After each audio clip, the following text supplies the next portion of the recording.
Hello again. Thanks a lot for your time for watching. So in this quick video, I'm gonna show you how you can remove the burners compartment. Maybe you don't need to, but if you have to, if there's something stuck in the burners, the in-shot burners, you need to clean them. You need to do that. I already showed you how to remove the gas valve, the inducer motor, and the pressure switch. But I'm gonna remove them quickly since we're already here. And remember, the pressure switch has a small clip. You have to remove the screwdriver so it doesn't have screws. When you put it back, you put it in, you just push it, and it's there. So I'm gonna remove this, even though guys, you already know about it. And don't worry about the holes when you remove them. They have a, it tells you the red goes where, and the black goes where. So I'm scrapping this. So don't do like me, right? Don't throw these away. I'm just scrapping them. Okay, and then that's the gas valve we removed. That's the pressure switch we removed. And then we're gonna go to the gas valve. And after that, we're gonna go back to the gas valve. I already told you how to do it. But in the meantime, again, I'm scrapping this. I will be cutting all these wires left and right. I don't care because this is going to the scrap. So this is these are the wires for the limits and stuff, right? And this is the limit switch. And that's all for now. So as you see how to remove the gas valve, which was very easy. Basically, you're gonna remove 4 screws, as I told you earlier. Very easy.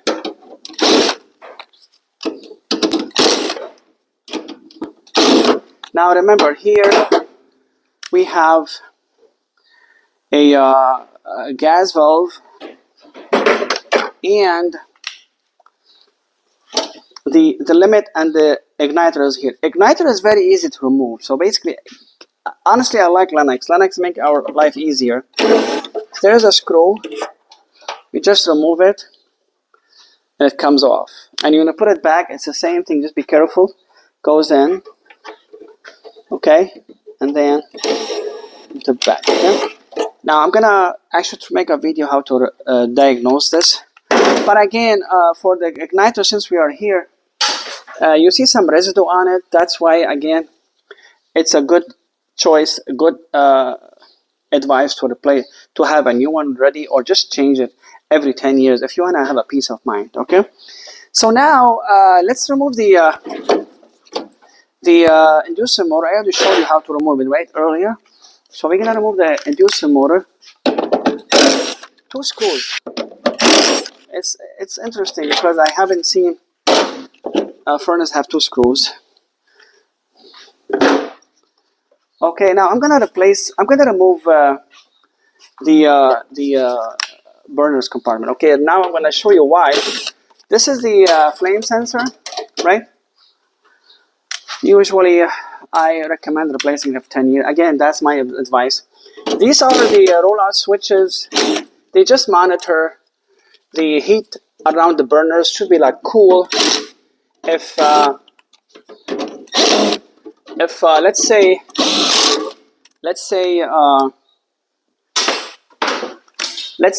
it's feeding oxygen air from the outside. It's sucking it in because that inducer is working. And let's say something, a mouse or leaves was sucked into the intake of the PVC furnace PVC, and then there's no more fresh air coming here, right? And then the limit switch I just removed, the rollout switches, will basically tell the system, hey, it's too hot, you know? They're gonna tell the system it's too hot, stop, because things gonna start melting. And why they do that? Because the limit switch has a setting. If you look here at the limit switch, if you can see it, L210, yeah. So if the temperature here goes higher than 210, that limit rollout switch will say to the furnace, hey, stop. I need to stop you. Sorry, man. It's over 210, and my job here is to interrupt the operation. And then what's going to happen is there's a small disc in here. That disc will heat, and it will, this kind of bimetal, they change the shape when they reach certain heat temperature. And then that switch here, you see it? It will trip. So a lot of times when we go to a job, you can do it, homeowner. Check these switches here first. Maybe you just have to click it, and when you click it, you hear a click. Really, you hear like you pushed it. You feel like it went in maybe 1/8. You hear click, and then the heat will come on. But again, this is not, 99% is not this guy. This guy is just telling you, hey, there's something wrong. You can click me, but you have to make sure, it's not going to heat again. If it heats again, and this you have to click it again, there is a problem. So you have to check it. Basically, what I do, I check a lot of time. I go outside, and somebody outside who did the intake, again, I'm not bashing anyone, they made it too low to the ground, and a lot of ice. Let's say a couple years ago here in Illinois, we had 2 feet of snow, and then it will block it.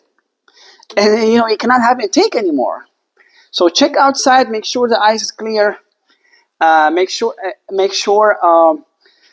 the intake also is clean, because if you restrict the intake or if you restrict the exhaust or the intake, it's gonna have the same problem. So again, these rollout switches, they never have. I would say 99% is not their fault. But again, if they're only anywhere between $6 to maximum $30, change them every 10 years anyway to buy this insurance in your mind. Okay, so you know about these, and then let me show you the burners. I was going to tell you something important. As you know, I'm not organized. I'm just throwing at you all what I learned within 26 years with my poor English. I don't have this sophisticated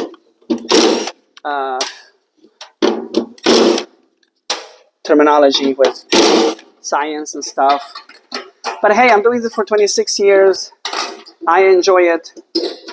And I have a lot of satisfied customers in this years.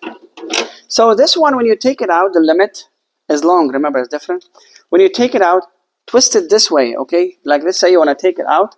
It doesn't come out. You have to twist it this way, and it comes out, okay? So, see, if I put it here, it's going to stuck. If you do like this, it goes in, and then you can fix it, okay? So you have to go this way. So this is the limit, same thing, but the limit is monitoring the heat exchanger compartment. It's not monitoring the rollout switches. It's called rollout because the burners are rolling outside. It should be just going one way. This one is the same thing, but this one is set for L, if you see it, L165. Same thing exactly. If anything, see, these rollout switches are monitoring the flow of the exhaust, right, in and out. This guy is monitoring the flow of the air, fresh air that's feeding your home in and out, right? So if it's as I told you earlier, sometimes people forget to put the cover back, they bypass the switch, which is, I don't recommend it. If you bypass it for operation, for service, it's okay, but not always. And the panel can fall down. The bags are getting sucked because it's like a vacuum. And then you have the blower squirrel cage filled with bags. And the blower cannot do its job because it's all the louvers are all covered with bags. So the RPM or CFM, the airflow cubic feet per minute, is lower, and then it's going to overheat, right? So this guy is going to monitor, hey, we're going over 165, it's like 170. Hey, control board, stop. And then it's going to stop it. Now, again, people call me, and I go there, I put my hand here, I see bags. Sometimes the filter is plugged like a cardboard. I remove it, everything works. Sometimes, believe it or not, the coil on top of the furnace is very fine for the AC. The thing that had a drain, and it's all plugged with dirt. Somebody put a filter wrong, they didn't cover the old slide. They put a smaller size, so it was open somehow. And I have to clean it. Sometimes we have to replace the whole AC. But this is not an operating switch. This is like an airbag switch. Should only go bad when something is wrong. And again, 90% is not his fault. But again, since this is not an operating switch, but it's resettable. So somehow if it overheat, it will stop at 165, and then at 135, when the fan comes on, it cool down, it's gonna bring the system back, and then it will do it many, many times. She can only afford only so many times, excuse me, and after that it will give up.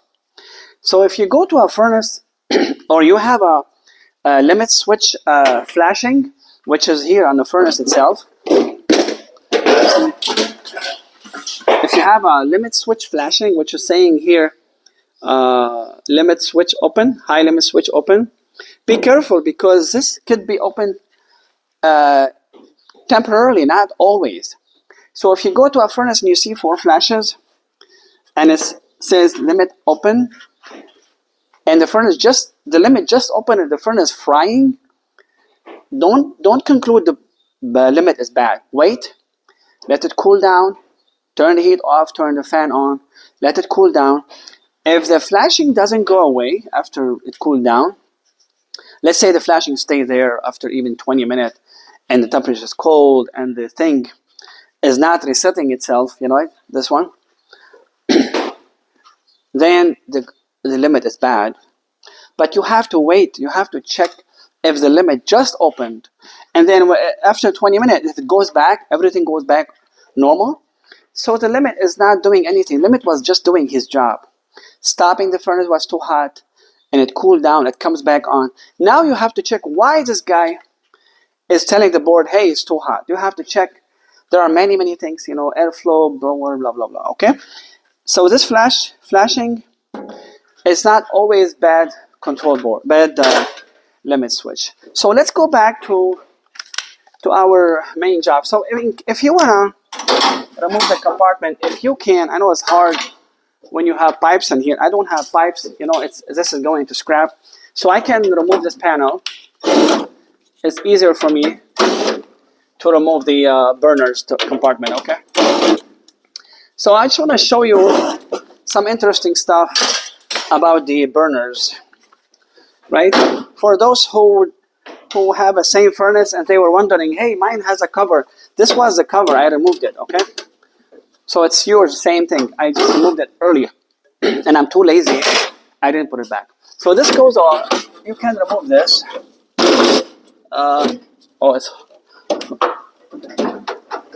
This hose here is causing all this trouble. There's one more screw here. So basically, when you remove this, in your case, if you wanna just clean the, if you wanna just clean the, if you wanna just, if you wanna just clean the, so this is the trap I was talking about. What they do, they try to get most of the condensation to go into another trap. So basically, they avoid heavy condensation going into the blower. So they make it go one path straight to the almost outlet of the furnace. So in this case, you're not going to have a lot of flooding going to the inducer motor. The way they do it is so nice. See, as you see, the water will completely go this way. And everything sweating here only will go to the inducer. That's another story, but it's good to know. Okay, so again, if you want to just clean the burners, you don't have to remove this panel. You don't have to remove all. I just removed these because I'm scrapping it. But if you want to clean the burners, you remove this. You can leave everything here. Don't do like me. But again, I'm just showing you everything you need to know about this furnace. So this comes off. The burner compartment, I want to show you something about the burner compartment, but actually it's not going to be an easy, I remember it's not going to be an easy one. So you need to remove the bottom panel, right?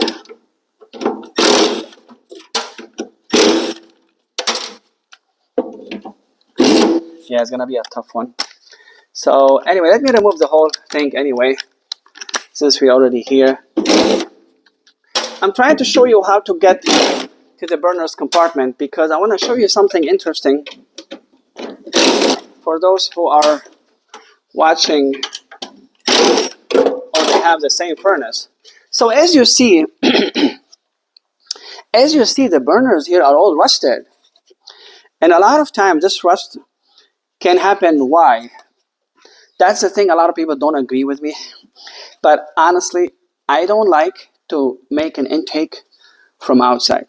See, remember, intake is basically feeding the fire from the atmosphere, and the exhaust, of course, has to be outside. But I don't recommend using intake. Why? Because imagine it's at 2 below outside, and you have a lot of freezing cold air coming in and causing a lot of moisture. You see that? And not only that, imagine you're having like a frozen air coming in here, and that will, how to say, I'm looking for this word, it will kind of decrease the efficiency of the burners, because no matter, it's gonna have to heat faster because you're feeding the heat exchanger frozen air. Imagine like going from 10 below immediately into like 1,000 degree. So that's why, and I will show you later, a lot of rust can happen here. Why? Because cold air coming outside causes a lot of freezing, a lot of moisture in here.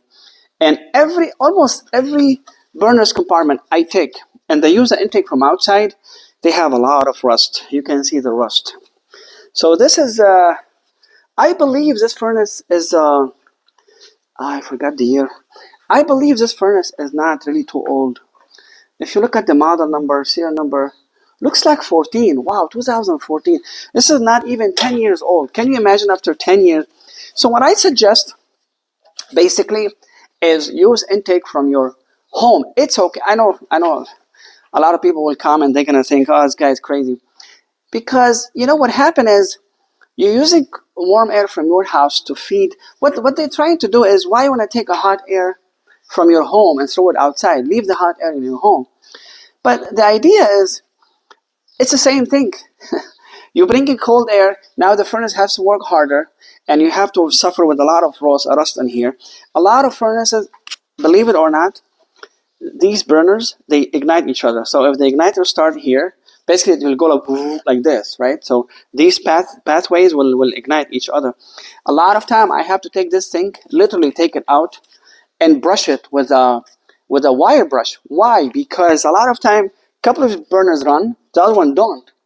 So they cannot transfer the ignition to each other.